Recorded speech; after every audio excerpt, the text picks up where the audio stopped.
오늘 말씀드릴 내용은 초세포의 배치 혹은 헤드 배치 컬처를 하는 데 있어서 그것에 관한 키네틱 모델을 세워본 내용입니다.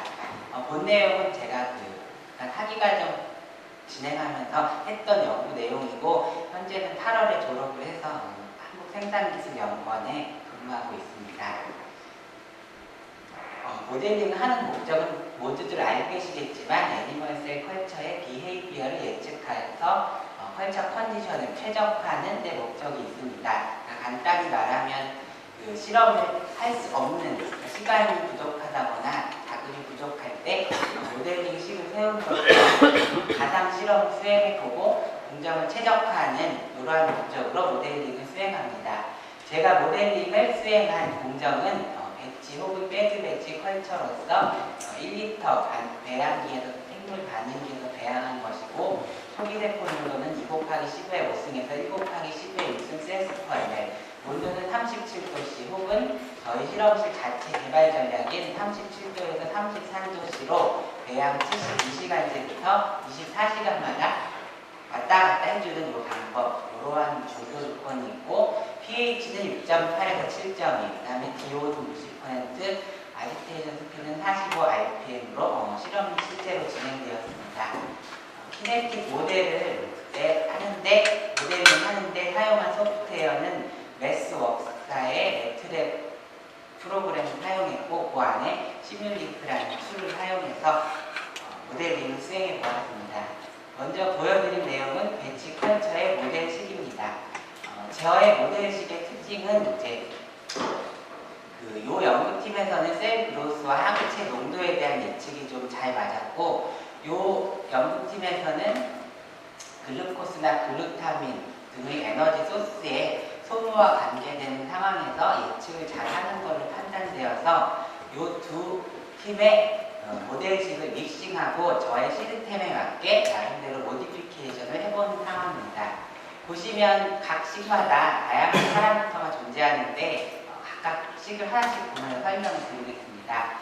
전체 7개의 식이 있는데 보시면 7개 식이 있는데 요거는 셀 그로스에 관한 식, 요거는 스페시픽 그로스 레이트, 그 다음에 스페시픽 셀 데스 레이트, 글루코스, 글루타민, 락테이트, 암모늄, 그리고 항체에 관한 식을 모사하는 것입니다.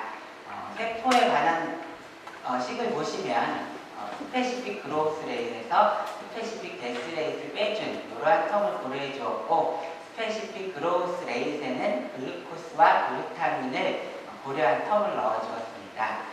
셀 데스 레이트는 이제 제가 배양한 초세포의 특성이기도 한데 다른 초세포도 마찬가지지만 바이프로덕인 락테이트와 암모늄의 농도에 이니비션을 받는 텀을 넣었고 또 하나는 에너지 소스 중에 글루코스와 글루타민이 있을 때 제가 배양한 초세포는 글루타민 농도가 고갈됐을 때 상당히 큰 영향을 받는 것으로 나타나서 이러한 텀도 넣어주었습니다.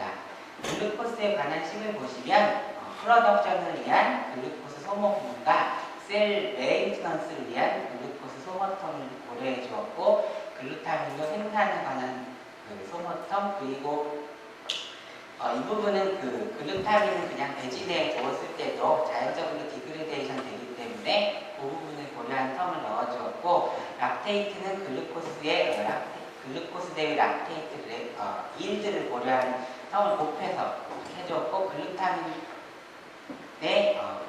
대비 암모늄 일드를 곱해서 암모늄식을 만들었으며 항체를 보시면 이제 그로스 릴레이티드 텀과 넌 그로스 릴레이티드 텀이 있는데 각각 스페시픽 프로덕티비티를 고려해서 이러한 식을 세워보았습니다. 그래서 이거는 보시면 매트랩의 시뮬링크의 플로우 차트가 되시고 여기 보시면 이제 각각 부분에 각 텀들을 플로우 차트로 그려내는 것이고요. 실제 데이터와 시뮬레이션 결과를 비교해보면 이제 요 맨 위에 그래프가 바이어블 셀 덴시티 그래프고 글루코스, 락테이트, 글루타민, 암모늄, 여기는 항체의 농도입니다. 보시는 것처럼 약간의 데비에이션은 있지만 전반적으로 실제 데이터와 상당히 유사한 결과를 얻은 것을 확인했고 특히 락테이트나 암모늄 혹은 항체 농도를 상당히 정확하게 예측한다.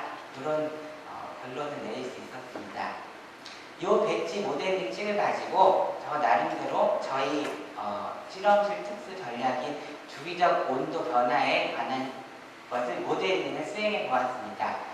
저온 배양 33도씨에서 초세포를 배양할 때 통상적으로 나타나는 특징은 다들 알고 계시겠지만 셀 그로스에 영향을 주고 세포의 죽는 속도에도 영향을 주고 글루코스 업테이크 레이트, 글루타민 업테이크 레이트, 그 다음에 글루코스 대비 락테이트 일드, 글루타민 대비 암모늄 일드, 그리고 스페시픽 프로덕티비티에도 다 영향을 주는 것으로 알고 있습니다. 그래서 각 기초 실험을 토대로 각 이러한 팩터들, 이러한 변수들의 상수들이죠. 이 상수들의 저온 배양이 일어났을 때 어떠한 팩터만큼 영향을 미치는지 제가 계산을 해서 각각 이 텀들에 곱해 주어서 저온 배양을 했을 때의 온도 변화에 대한 부분을 모델링화해 보았습니다.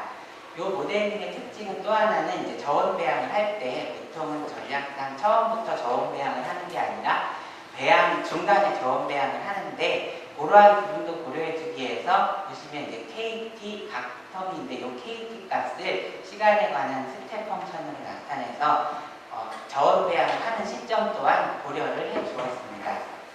그래서 실제로 그 37도에서 33도로 옮겨주는 시점을 48시간, 72시간, 96시간으로 바꿔가면서 시뮬레이션을 수행해 보았는데 보시는 것처럼 그 시프팅 해주는 시간이 늦어질수록 맥시멈 셀 덴시티는 좀 올라가는 편이지만은 그 대신 맥시멈 셀 덴시티가 낮더라도 그러한 경우에는 그 셀 덴시티 인티그랄이 대부분 좀 비슷한 경우로 나타났고 그 다음에 그 옮겨주는 타임이 점점 늘어날수록 글루코스 소모나 락테이트 생산 속도가 빨라지고 암모늄 생산 속도도 빨라지는 것으로 나타났습니다. 또 항체의 농도가 가장 높았던 경우는 72시간과 96시간에 저온 배양을 시작했을 때이고 저희가 이미 72시간에 수행을 하고 있기 때문에 저희 실제 전략과 모델이 상당히 잘 맞는다는 것을 확인할 수 있었습니다.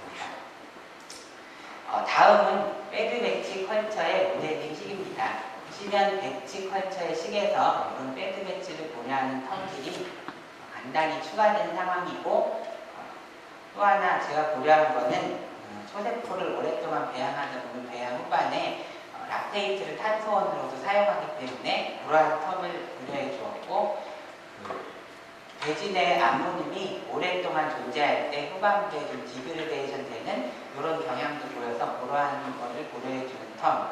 또 하나는 볼륨의 변화를 나타내는 그 식에서 보통은 DV는 플로우 레이트로 간단히 하는 편인데 저는 특이하게 세포 성장에 맞춰서 탄력적으로 볼륨이 좀 늘어나는 그러한 상황으로 고려를 해 주었습니다. 그래서 실제 데이터와 비교를 해봤는 시뮬레이션 결과 아까 배치 결과와 마찬가지로 약간의 데비에이션이 있지만 파란색으로 표시된 실제 데이터와 상당히 유사한 결과를 얻었다.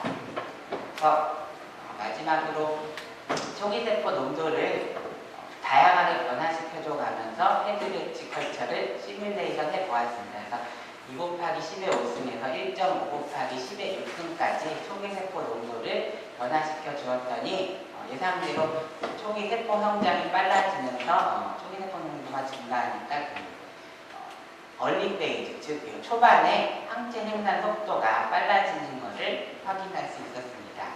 그래서 실제로 1 곱하기 10의 6승 센스 퍼 ml로 실험을 진행했더니 보시는 것처럼 모델 결과와 상당히 유사한 결과가 나와서 저의 모델식이 상당히 잘 맞는다는 결론을